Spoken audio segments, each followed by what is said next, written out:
Hi, this is me again, B. It has been quite a long time since I filmed a video, but here I am. I've kind of forgotten how to film and how to look at the screen and talk and stuff, but I am doing it, so I guess I haven't totally forgotten.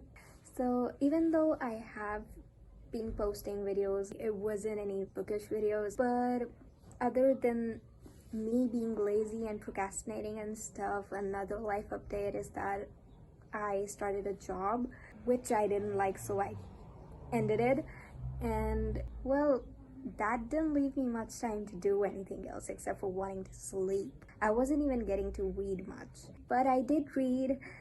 And let's go way back over here because I wanted to make a video on best books of 2021, and then 2022 came and it went by, and I wanted to make the video of my favorite books of 2022, or all the books that I've read in 2022, but it's also gone. And even though it isn't too late, I don't feel like filming about past years anymore. I mean, it's not January, February 2023. I mean, a month has gone by, and wow, you kind of get how I feel. If you want to know details about my reading experiences and stuff, like what I've been reading, how I felt about those books or those authors writing and stuff, I don't know if Goodreads comes under social media or not, but anyway, I always link all the links that you'd need in the description bar below.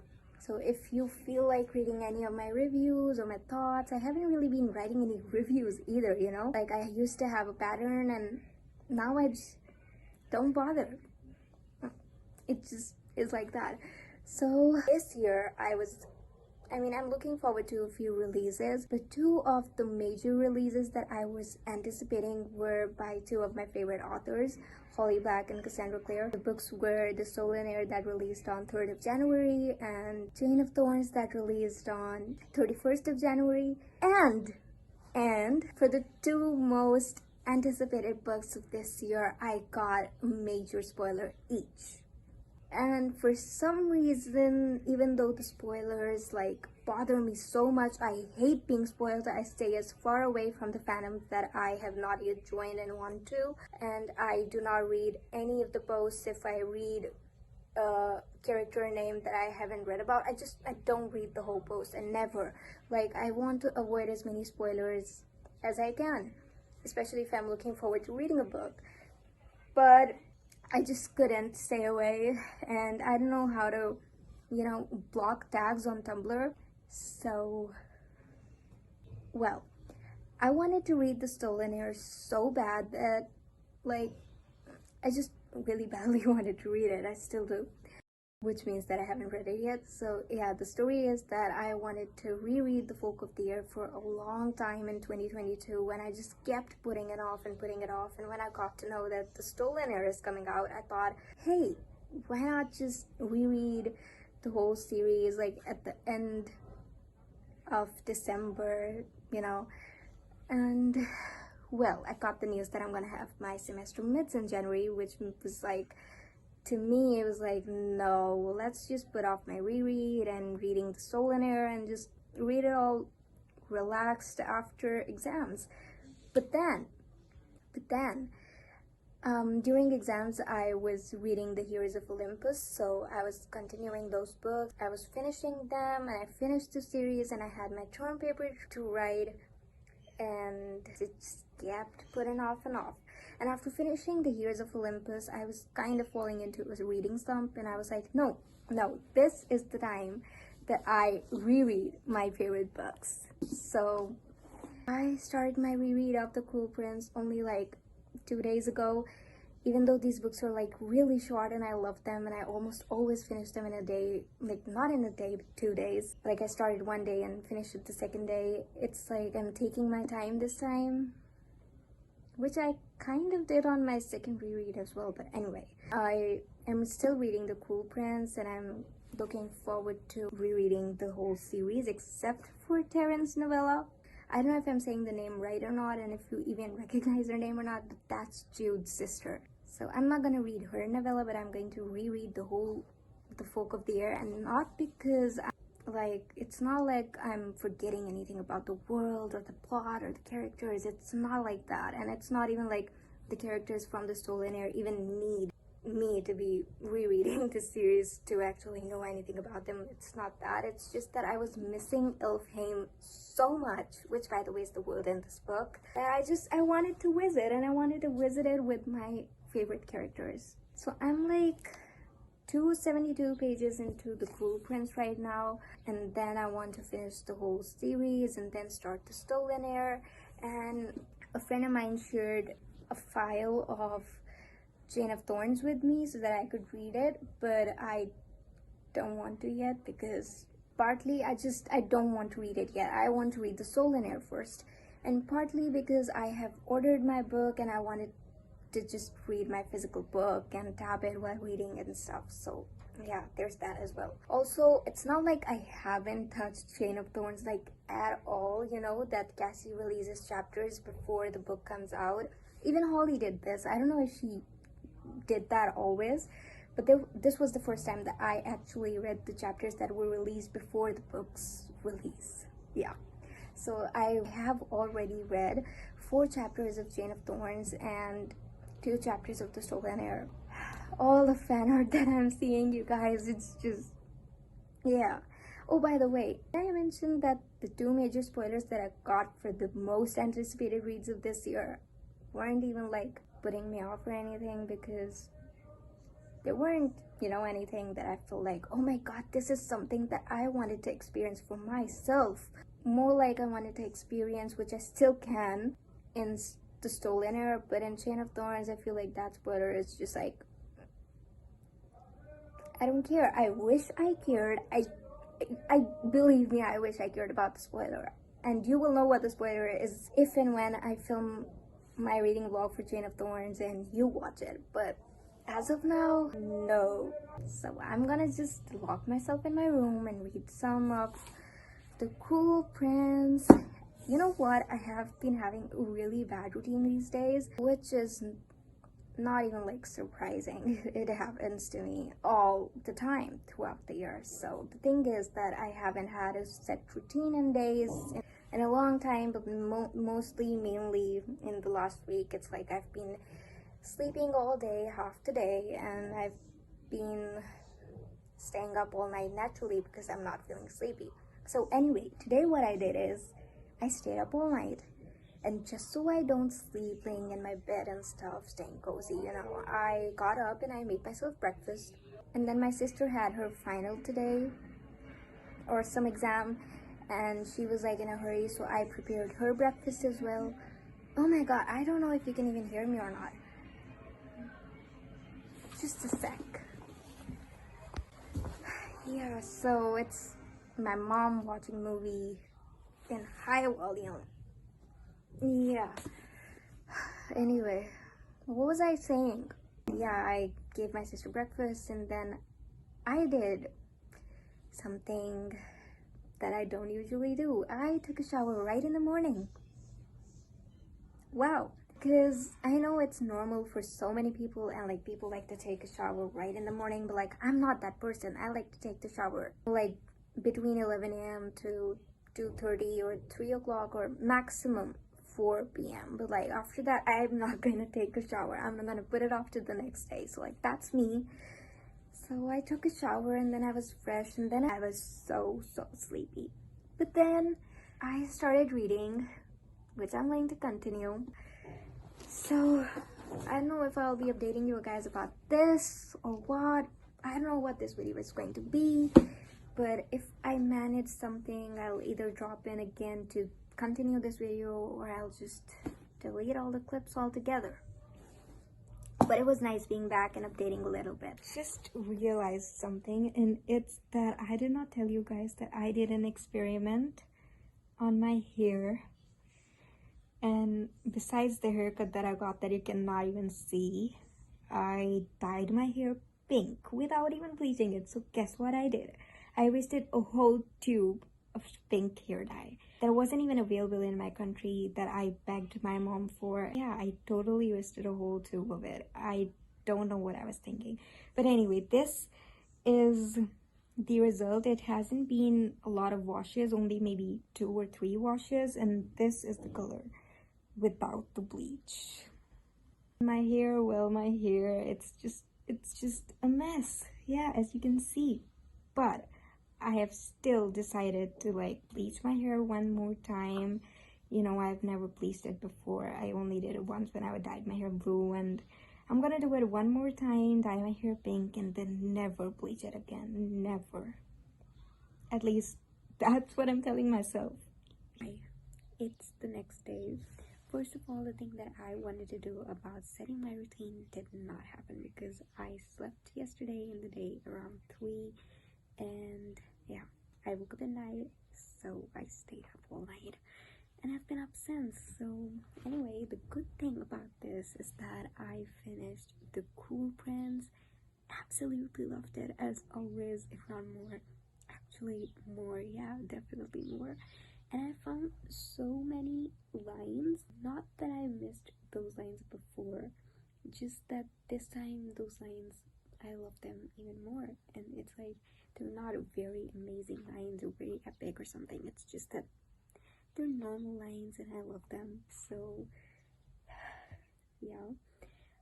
Also, my semester mids results came, and it's pretty good results, so I'm happy about that. Although there is a bit of bad news, but I'm not gonna share it. It will get over, I hope. And I also watched Miss Americana right after having something to eat. I loved it. Absolutely loved it. I was almost about to cry like 2 or 3 times, but I didn't. So I guess I'm getting stronger or something. And yeah, I was just going to start The Wicked King, and I thought I should just let you know that I finished The Cruel Prince. Yeah, also, if I'm speaking low, it's only because everyone at my house is sleeping. Okay, I'm gonna go read now. Hi. The thing is that the last time I updated you guys, it was more than a few days ago. Like, the last time I updated you, it was Friday or Saturday, and today it's Wednesday. So anyway, I finished The Wicked King and I started The Queen of Nothing, and I'm like halfway through it, or almost halfway through it. And I realized that all I'm doing is just talking a bit, updating you about my life, and not really talking about the books at all, just telling you where I am, how much I've read, what I'm reading next, and stuff. So I kind of wanted to change that a bit and talk a little about the books. So for anyone who hasn't read the books, you can skip this part entirely. I will mark it as spoiler section, and I will also add the cover of the book on this side of the screen corner, so that as long as the cover is there, you can at least mute the video to avoid any spoilers. This is my second cup, by the way. Mug, by the way. I read this thing on Tumblr.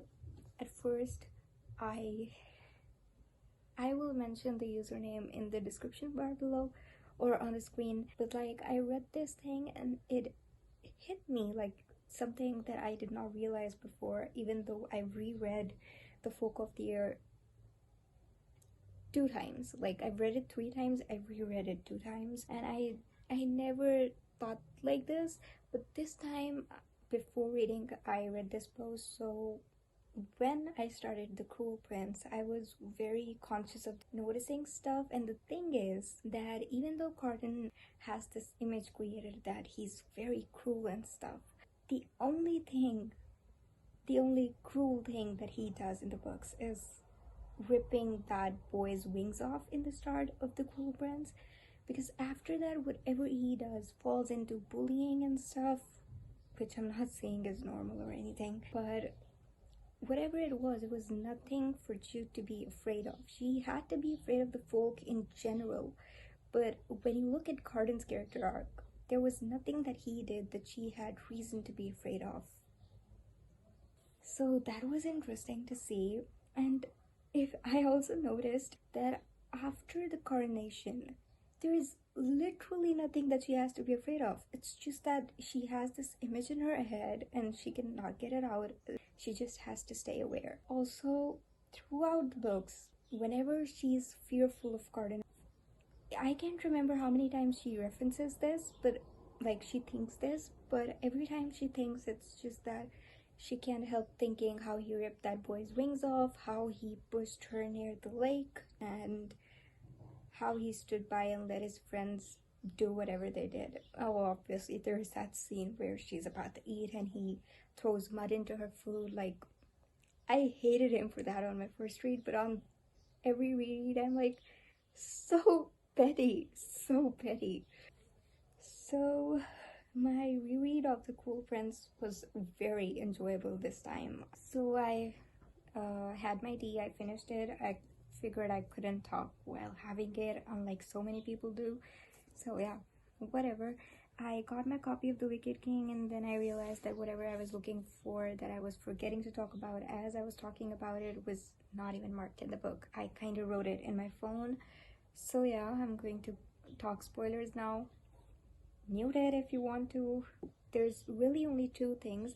One of the things is, okay, actually, I am going to check my book because I want to let you know the chapter number in case anyone wants to go and check it out. Just a sec.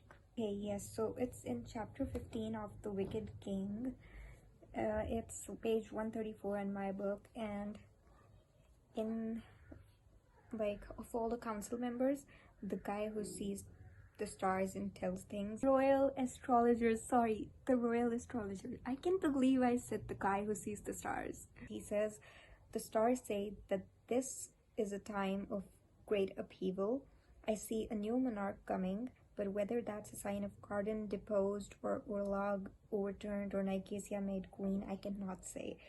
And I know I kind of thought something relevant to this before, but I never thought that this was like, you know, kind of foreshadowing, and like it's clearly stating that they saw a new monarch coming, and it was like kind of written in the stars that Jude was bound to be Cardan's queen.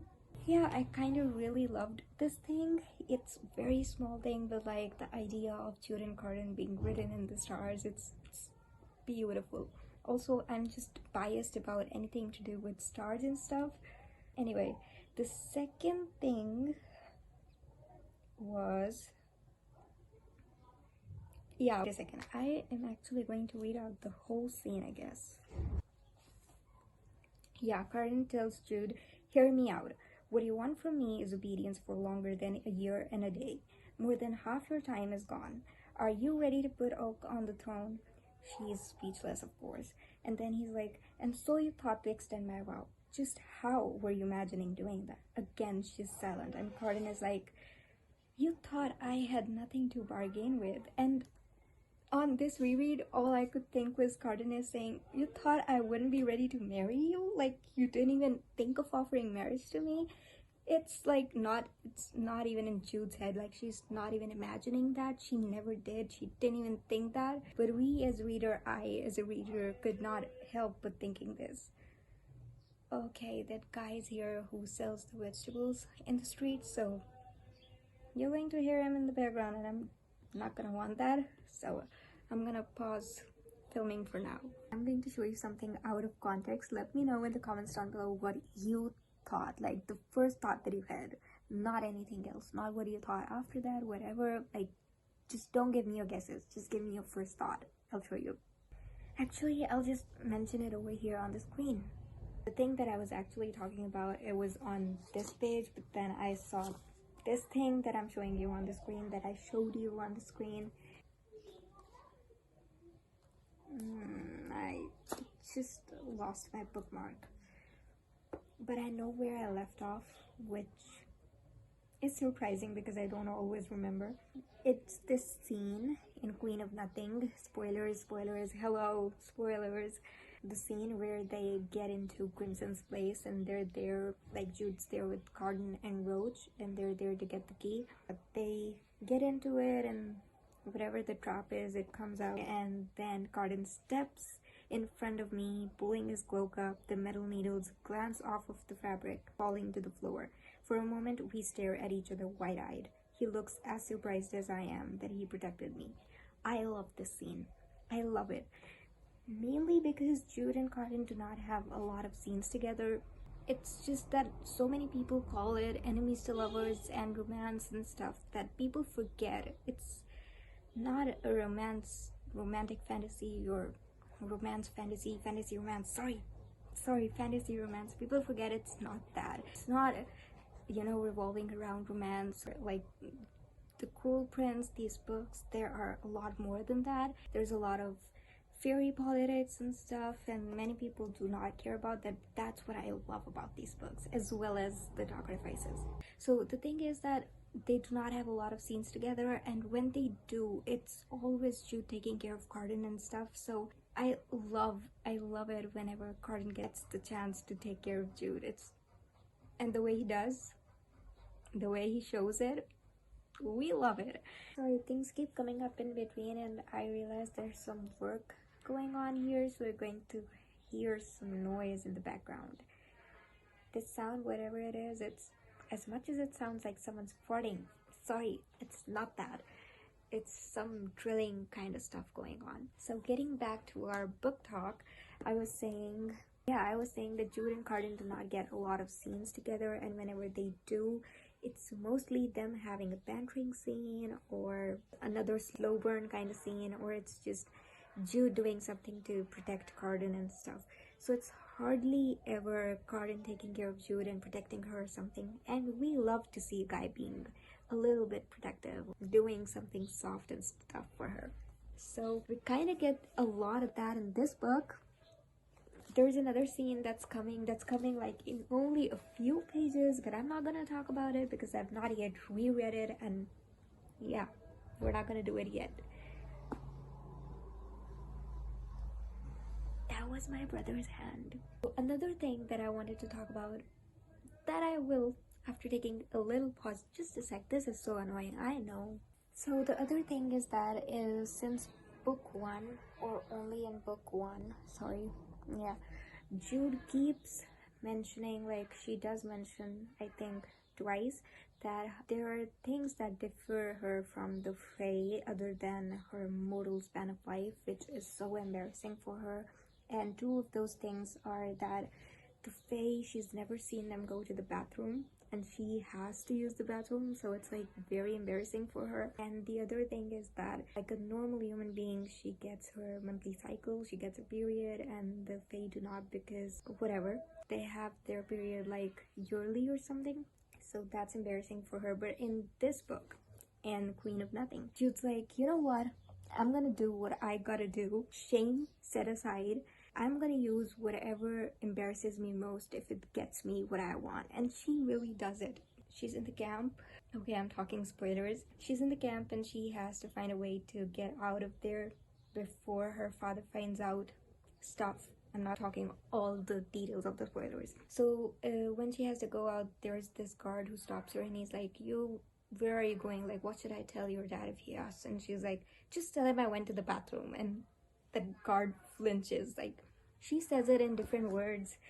Tell him that I'm busy using the woods for a chamber pot. But yeah, you get the point, And then later on, when she has to send this note to Cardan to warn him about an assassination attempt and stuff, because she cannot go deliver him the message herself, so she goes to a boy, and there she finds a knight who is like, hey mortal, you smell of blood. And she's like, well, of course sir, as you said, I am mortal and I am a girl, so we bleed every month just like the moon swells.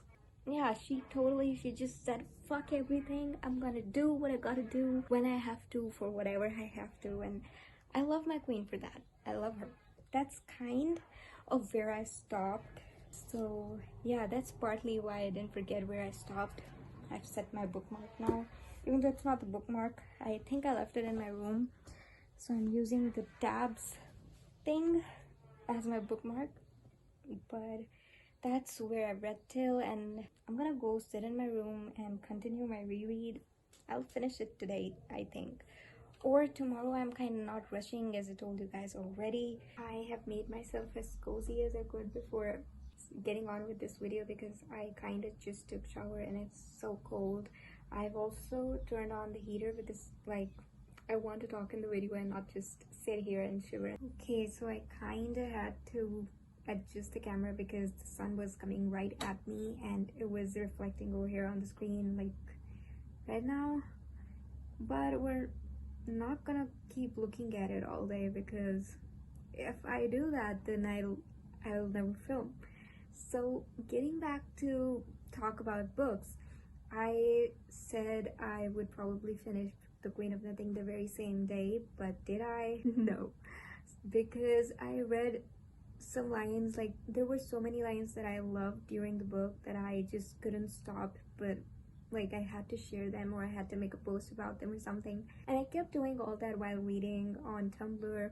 And yeah, even I know that I'm not discussing a lot of details about the book in this vlog, but still, if you want to know my thoughts about different things in the books, all throughout the books, I mean, then definitely check out my Instagram highlights because I share all my thoughts while reading on Instagram stories and put them all in highlights. So if you'd ever feel interested in it, just go check it out. So I got hung up on a few lines and I couldn't resist myself from making a reel on it. I don't know how much time it usually takes people to make a simple reel in which they're not even talking and filming themselves, just adding photos and stuff, you know. So I don't know how long that must take, but it takes me hours. It takes me so many hours, and it's not even because I can't find the right picture or something. It's just that I think it is I can't find the right picture. So I spend a lot of time looking for the picture that gives me the exact vibe, and then if sometimes I get a picture and it doesn't give off the vibe, but I know that it is the right picture, then I spend time editing it, and then I spend so much time organizing the reel and stuff. So yeah, it definitely took time. And you know what, I spent some time taking photos and stuff and editing, and then I was like, oh no, I don't want to do this. I don't want to use the photos. So then I filmed, that's the plane. Then I filmed a video of the book and stuff. Like I wanted to make that kind of video, so I did, and time just went by. The whole day went by, and even when I did have time and I felt like reading, I was like, I don't want it to end already. I don't want it to end. So yeah, we didn't finish the book that day. But then yesterday, which means I'm filming the day after, of course. Yesterday I finished the book, loved it so much. And I mean, this time around, I was looking out for things about Oak and Saren, of course. Even though it's like not of that much significance, still, it's just those scenes, those small, you know, lines. It just, yeah, I don't know, if you love these books as much as I do, you probably get what I mean. So we did that. We finished Queen of Nothing. I mean, I did. Whoa, just set the curtains once again. I think this is way better. Yes, so I was saying that not only did I finish Queen of Nothing yesterday, I also read one of my most anticipated releases. I'm not going to tell you the title because firstly, I do not have a lot of anticipated releases for 2023, and I just thought that now that I'm finally back in mood for filming and stuff, why not just make a separate video about it? And this one is already getting too long, so yeah. But yeah, I finished 2 books yesterday. I have already started How the King of Ill Fame Learned to Hate story. That's Cardan's novella, and that's one of the Folk of the Year books that I do not own a physical copy of. I wish someone gifts it to me because I don't know. Yeah. Anyway, I only read like 1 story, then I just got busy, but I'm going to continue reading it after I talk to you guys about some things from this book. So yes, we're going back into the spoilery section, and you're seeing the book cover on the screen, so That just means forward the video or mute it while you see the cover if you want to avoid any spoilers and are looking forward to reading these books, which I cannot recommend enough. Just please give them a go. I don't know, I'm not saying these are the best books or something, but these are the best fairy books. I am telling you, if you guys are reading about fairies and stuff, you know, I really thought that I loved fairies in Cassandra Clare books, and I kind of only read about them in the Mortal Instruments and the Dark Artifices, but then, you know, I read the Folk of the Air and I was like, oh my god, this just opened my world. I have a whole new world over here, and the fairies in these books make so much sense. And yeah. So okay, we're getting back into the book talk. Here's the point where I have to spend time looking for the page or whatever marked in my phone. So coming right up. Okay, I guess this is as good a start as any. There are these lines in The Wicked King by Balekin, the brother who takes Cardan in. So he says, I have heard that for mortals, the feeling of falling in love is very like the feeling of fear. Your heart beats fast, your senses are heightened, you grow lightheaded, maybe even dizzy. Is that right? And in a series where a fairy says things like this about fear and love, Cardan says things like in The Wicked King alone, there's this line, I can't just look it up right now because I have a lot of Cardan tabs in it. There's this line where Cardan is like, Jude remembers that Cardan asked her, Jude, are you afraid of me? And then in Queen of Nothing, Cardan is like, I didn't mean to hurt you. No, it's not that. Not exactly. I didn't think I could hurt you. I never thought you would be afraid of me. And I mean, in a series where there are lines like Balekin's lines that I have heard that for mortals the feeling of love is very like the feeling of fear, and then Cardan asking, Jude, are you afraid of me? I never thought you would be afraid of me. It's practically screaming, I never thought you would love me. Did you love me? Do you love me? Hello, are you getting it? I mean, just, I don't know if you can imagine or not. I hope fellow The Folk of the Air fans are watching this video, because when I was rereading, I was like, oh my god, oh my god. I mean,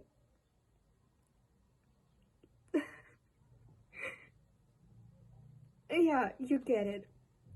Okay, so after this, you can see there are a lot of tabs, but I'm not talking about everything. After flipping a few pages, I finally found the scene, and before anything, a heads up that this is going to be a major spoiler, so if you haven't muted or if you aren't forwarding because you're like, oh, I'm cool with spoilers and stuff, then please just think again. But anyway, I'm now heading into the spoilers. It's a scene about Oak where after Cardan has turned into a serpent, Oak runs toward his mother. He tries to protect her by getting between her and the serpent, holding his sword, his wooden sword or something, and all Jude can think is, this is my fault, all my fault.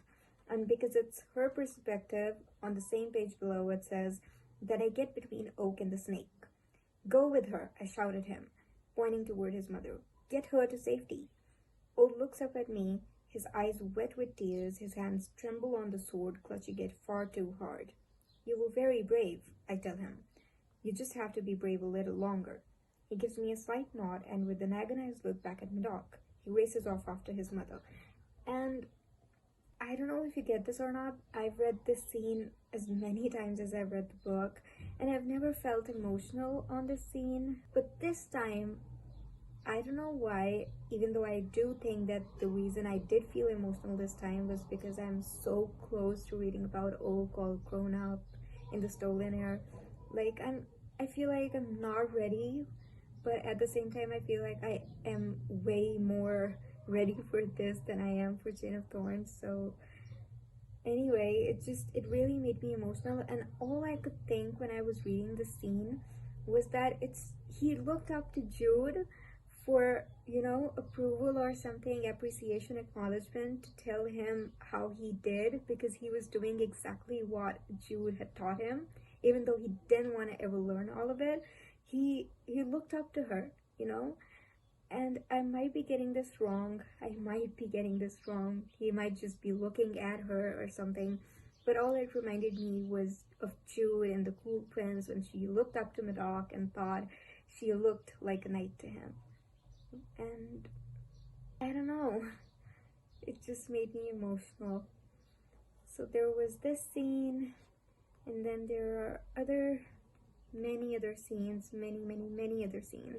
So it's a scene between Acacia and Jude, and Acacia is like, please save him, and Jude's just like, why would she ask for her help if she could? And she's like, I don't know how to break the curse.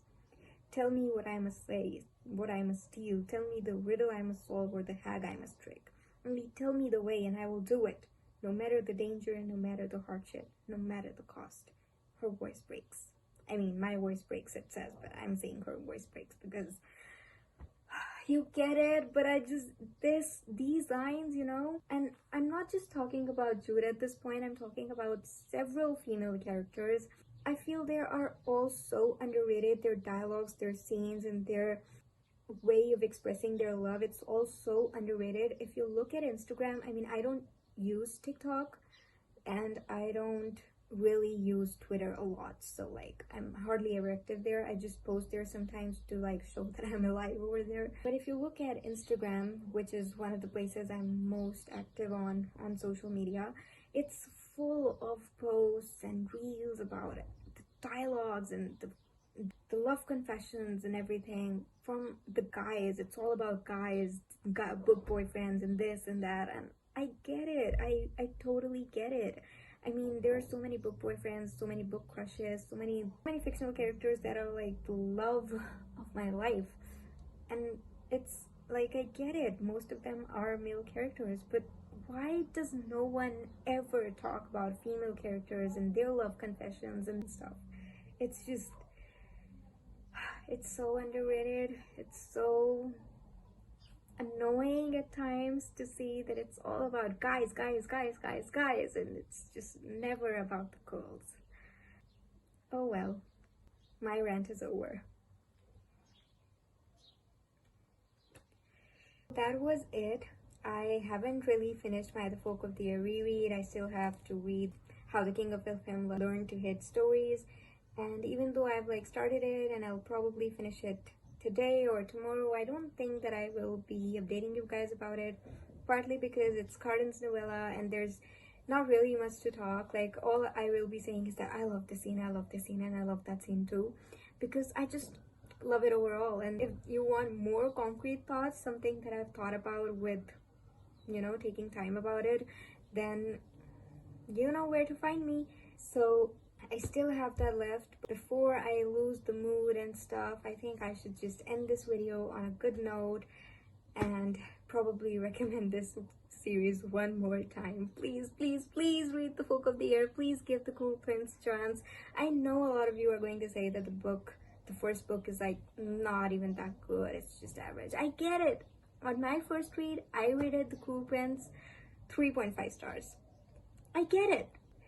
I don't know, the love just grows on my rereads and stuff, but I'm telling you, give the series a chance, please. But yeah, that's all. Let's just conclude this video over here. Also, my brother came from school and my mom's not at home, so like I have to look after him as well. And yeah, before I go, one more thing. I'm having my finals at the end of this month, 28th Feb, my first final. Could life get any better? I will see you in my next video. Bye.